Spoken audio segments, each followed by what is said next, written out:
നിൻചാരെ part 16. Vaishnavi ഞെട്ടലോടെ അവനെ നോക്കി. ആരവ് ഒന്നും മിണ്ടാതെ അവിടെ നിന്നും എണീറ്റ് പൂളിൻ്റെ അവിടേക്ക് പോയി. ഒന്നും മിണ്ടാതെ പൂളിലേക്ക് നോക്കിക്കൊണ്ട് പൂളിലേക്ക് കാലിട്ടിരുന്നു. വൈഷ്ണവിയും അവൻ്റെ കൂടെ തന്നെ വന്നു. മാലിനിയുടെയും ഭദ്രൻ്റെയും മകനായിരുന്നില്ല ഞാൻ, ഒരു ദത്തുപുത്രനായിരുന്നു ഞാൻ. മാലിനിക്ക് കുട്ടികൾ ഇല്ലാത്തതിനെ തുടർന്ന് ദത്തെടുത്ത പുത്രൻ. എൻ്റെ അമ്മ ഇവിടേക്ക് ജോലി ചെയ്യാൻ വന്നിരുന്ന സാധാ ഒരു ജോലിക്കാരിയായിരുന്നു.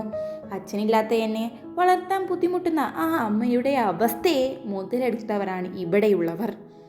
മകൻ വലിയൊരു വീട്ടിൽ, വലിയൊരു സ്കൂളിൽ, വലിയൊരു സ്ഥാനത്ത് വളരുമെന്ന് പറഞ്ഞ് അവർ മുതലെടുത്തു. അവർ പോലും അറിയാതെ എന്നെ അവരുടെ മകനായി ദത്തെടുത്തെന്ന നിലയിലെത്തിച്ചു. എൻ്റെ പേര്, വിലാസം, അച്ഛൻ, അമ്മ എല്ലാം അവർ മാറ്റി. എൻ്റെ അമ്മയെ എന്നെ കാണാനുള്ള, കൊഞ്ചിക്കാനുള്ള അവകാശം എല്ലാം അവർ നിഷേധിച്ച് കളഞ്ഞു. അന്ന് വെറും 5 വയസ്സുള്ള കുട്ടിയായിരുന്നു ഞാൻ.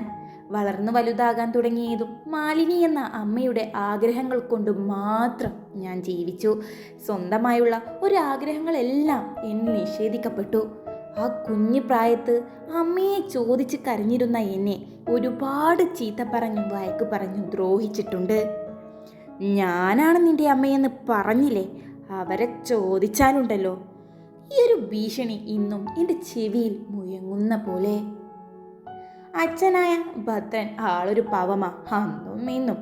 അമ്മയെന്ന സ്നേഹം ആദ്യമേ അറിഞ്ഞത് കൊണ്ടാണെന്ന് തോന്നുന്നു പുതിയ അമ്മയുടെ സ്നേഹത്തിലുപരി കിട്ടുന്ന വഴക്കും ദ്രോഹവും അവരിൽ നിന്നും അകറ്റാൻ എന്നെ പ്രേരിപ്പിച്ചത്. അങ്ങനെ ഞാൻ വളർന്നു. അടുക്കള ഭാഗത്തേക്ക് എന്നെ പറഞ്ഞു വിടുക പോലും ചെയ്യാത്ത മാലിനിയെ കാണാതെ ഒരു ദിവസം അടുക്കളയിൽ പോകുമ്പോഴാണ് ഞാൻ ആ സത്യം തിരിച്ചറിഞ്ഞത്. എൻ്റെ അമ്മ കുറച്ച് നാളുകൾക്ക് മുമ്പ് കുഴഞ്ഞു വീണു മരിച്ചെന്നത്. അന്നെന്നെ ഒന്നറിയുക പോലും ആരും ചെയ്തില്ല. അവസാനമായി ഒന്ന് അന്ത്യകർമ്മം ചെയ്യാൻ പോലും സ്വന്തം മകനായ ഞാൻ ഉണ്ടായിട്ടില്ല. അന്ന് തൊട്ട് ഞാൻ ഇവിടെയുള്ളവരോട് വെറുതെ സംസാരിക്കാൻ നിന്നിട്ടില്ല. കാര്യമായി എന്തെങ്കിലും പറയാനുള്ളത് പറയും, അത്രമാത്രം. വീട്ടിലും മനസ്സിലും ആ അകലം അതുപോലെ നിലനിന്നു. വേറെ വഴിയൊന്നും ഇല്ലാത്തതുകൊണ്ട് എല്ലാം അടക്കി പിടിച്ച് ജീവിച്ചു. ഇന്ന് ഇവിടെ ഉയർന്നു നിൽക്കുന്ന കമ്പനിയുടെ എല്ലാം പിന്നിൽ ഞാനാണ് പ്രവർത്തിക്കുന്നത്. ഞാൻ കൊണ്ടുവന്ന ഒരുപാട് കമ്പനി, എൻ്റെ ഐഡിയകൾ എല്ലാമാണ് ഇപ്പോൾ ഈ കുടുംബത്തിൻ്റെ മഹിമ. അതുകൊണ്ടായിരിക്കും വലുതായിട്ട് ഞാൻ തന്നിഷ്ടം കാണിച്ചിട്ടും ഇവരെല്ലാം ക്ഷമിച്ചു നിൽക്കുന്നത്. ഇവർ എന്ന് എന്നോട് ഇറങ്ങാൻ പറയുന്നോ അന്ന് ഞാൻ ഇറങ്ങും. അത്ര അവകാശമേ എനിക്ക് വീട്ടിലുള്ളൂ. അതിലൊന്നും യാതൊരു സങ്കടവും എനിക്കില്ല. പക്ഷേ മരണപ്പെട്ടു പോയിട്ടെങ്കിലും ആ ആത്മാവ് ഉണ്ടെന്ന് ഞാൻ വിശ്വസിക്കുന്നുണ്ട്. അതും പറഞ്ഞ് ആരവ് അവൻ്റെ കണ്ണുകൾ തുടച്ചു. എല്ലാം കേട്ടിട്ട് വൈഷ്ണവിയുടെയും കണ്ണുകൾ നിറഞ്ഞിരുന്നു. അവൾ അവൻ്റെ അടുത്തേക്ക് ചേർന്നിരുന്നു കൊണ്ട് അവൻ്റെ കയ്യിൽ ഒന്ന് പിടിച്ചതും അവൻ അവളെ ഒന്ന് നോക്കി. അതെല്ലാം കഴിഞ്ഞു പോയതല്ലേ, ഞാനില്ലേ കൂട്ടിന്. വൈഷ്ണവി അവൻ്റെ കണ്ണിലേക്ക് നോക്കി അവളത് പറഞ്ഞതും അവൻ ആ വാക്കുകൾ കേട്ട് അത്ഭുതത്തോടെ നിന്നു. പെട്ടെന്ന് അവൻ അവളെ കെട്ടിപ്പിടിച്ചതും ആദ്യം അവളൊന്ന് ഞെട്ടിയെങ്കിലും പിന്നീട് അവൾ അവനെ ചേർത്ത് പിടിച്ചു. ആരും കാണുന്ന പോലെയൊന്നുമല്ല, എല്ലാവരുടെയും ഉള്ളിൽ നോവുന്ന, പൊള്ളുന്ന ഒരു ഹൃദയമുണ്ട്. അത് അടുത്തറിഞ്ഞാൽ സ്നേഹം കൊണ്ടും നിറയുന്ന ഒരു ഹൃദയമാവും. ദേഷ്യത്തിലും ഗൗരവത്തിലും കാണുന്ന ഈ മനുഷ്യനിന്ന് കുറച്ചു നേരം കൊണ്ട് എൻ്റെ മുമ്പിൽ കൊച്ചുകുട്ടിയായി. വൈഷ്ണവി ആത്മ പതിയെ അവനിൽ നിന്നും വിട്ടുമാറിയ അവൾ, നമുക്ക് കിടക്കുകയല്ലേ. വൈഷ്ണവി അത് പറഞ്ഞ് എണീക്കാനായി നിന്നതും വൈഷ്ണവിയുടെ കയ്യിൽ ആരവ് പിടിച്ചു. എനിക്ക് വേണ്ടി കുറച്ചു നേരം ഇവിടെ ഇരിക്ക്, നിന്റെ മടിയിൽ ഞാനൊന്ന് തല വെച്ച് കിടന്നോട്ടെ. അവളുടെ കൈ പിടിച്ചുകൊണ്ട് അവൻ സോഫ്റ്റായി ചോദിച്ചതും ആ ഒരു ഫീലുള്ള ചോദ്യം കേട്ടതും തന്നെ എന്തോ ഒരു ഫീൽ അവളിലൂടെ കടന്നുപോയി.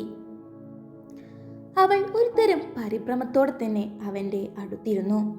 അവൾ അടുത്തിരുന്നതും അവൻ അവളുടെ മടിയിലേക്കായി തല വെച്ച് കിടന്നു. അവൻ്റെ കിടത്തമറിഞ്ഞതും അവൾ തരിച്ച് കുറച്ചു നേരം അങ്ങനെ ഇരുന്ന് അവനെ നോക്കി. അവനാണെങ്കിൽ അവളുടെ മടിയിൽ കിടന്ന് ആ വെള്ളത്തിലേക്ക് ഇമ വെട്ടാതെ നോക്കുകയാണ്. ഈ മനുഷ്യനെ അകറ്റാൻ ഞാൻ ശ്രമിക്കുമ്പോഴും എൻ്റെ മനസ്സ് ഇവനിലേക്ക് ഓടിക്കേറുകയാണല്ലോ. എൻ്റെ സാഹചര്യമാണ് എന്നെ ഒരു ദേഷ്യക്കാരിയാക്കി മാറ്റിയത്. അതുപോലെ ഈ വ്യക്തി അങ്ങനെ തന്നെയായിരിക്കും. പക്ഷേ എനിക്ക് ഇദ്ദേഹം ഒരുപാട് വാല്യൂ തരുന്നത് കൊണ്ടല്ലേ എന്നോട് ഇതെല്ലാം തുറന്നു പറഞ്ഞത്. അയ്യോ, എന്തൊക്കെയാ ഈ ചോദിക്കുന്നത്, ആലോചിക്കുന്നത്? ഒന്നും വേണ്ട വൈഷ്ണവി. ഒരു വർഷം കഴിഞ്ഞാൽ ഡിവോഴ്സ് മറക്കല്ലേ. അതാലോചിച്ചതും അവളൊന്ന് ഞെട്ടിപ്പിടിഞ്ഞുകൊണ്ട് അവനെ നോക്കി. എന്ത് പറ്റി? ഒന്നുമില്ല, നമുക്ക് റൂമിൽ പോയി കിടക്കാം. അത് കേട്ടതും അവൻ എണീറ്റിരുന്നു. അവൾ പെട്ടെന്ന് അവനെ മുഖം നൽകാതെ അവിടെ നിന്നും എണീറ്റു മുറിയിലേക്ക് പോയി. അവനത് നോക്കി നിന്നു. അവൻ മുറിയിലേക്ക് വരുമ്പോൾ വൈഷ്ണവി തിരിഞ്ഞു കിടക്കുകയായിരുന്നു. അവൻ അതൊന്ന് നോക്കി കിടക്കയിലേക്ക് കിടന്നു. എന്നാൽ വൈഷ്ണവിയുടെ കണ്ണുകൾ നിറഞ്ഞൊഴുകുമായിരുന്നു. അപ്പോൾ വായിലേക്ക് പുതപ്പ് തിരികെ വെച്ച് അവൾ സൈലൻ്റായി കിടന്നു.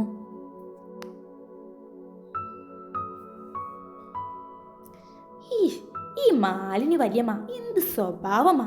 എന്തായാലും രജിസ്റ്റർ കല്യാണം കഴിഞ്ഞതല്ലേ, അപ്പോൾ എന്താ വൈശാഖ് ഏട്ടൻ്റെ കൂടെ തന്നെ ആരവേട്ടൻ്റെയും നടത്തിയ ഓരോ പിടിവാശി, അല്ലാതെ എന്താ?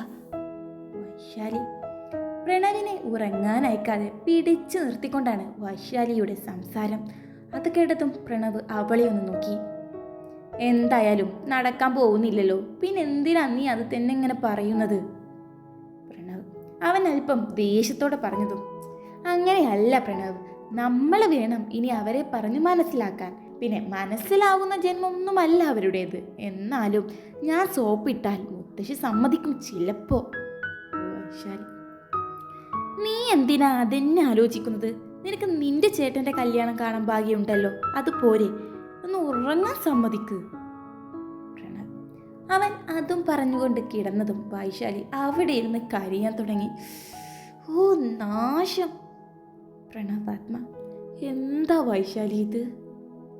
പ്രണവ്, ഏട്ടന് എന്നോടൊരു സ്നേഹവുമില്ല, ഞാൻ പറയുന്നതൊന്നും കേൾക്കുന്നില്ലല്ലോ. വൈശാലി, അയ്യേ, നീ ഇങ്ങനെ കൊച്ചു കുട്ടികളെ പോലെ നിൽക്കാതെ നീ പറഞ്ഞോ, ഞാനില്ലേ മുത്തേ കേൾക്കാൻ. അവളുടെ കവിളിൽ ഒന്ന് തട്ടിക്കൊണ്ട് പറഞ്ഞതും അവളുടെ മുഖം തെളിഞ്ഞു. അവൾ വീണ്ടും ഓരോന്ന് പറയാനായി തുടങ്ങി. പ്രണവ് ഉറക്കം തൂങ്ങി ഇടയ്ക്ക് ഫോണിൽ നോക്കുമ്പോൾ 2:30 മണിയായിട്ടുണ്ട്. രണ്ടുപേരും ഉറങ്ങിയിട്ടേയില്ല. ഇടയിൽ പ്രണവ് ഒന്ന് ഉറക്കം തൂങ്ങിയതും അവൾ അവനെ തട്ടി വിളിച്ചുകൊണ്ട് കഥ തുടർന്നു.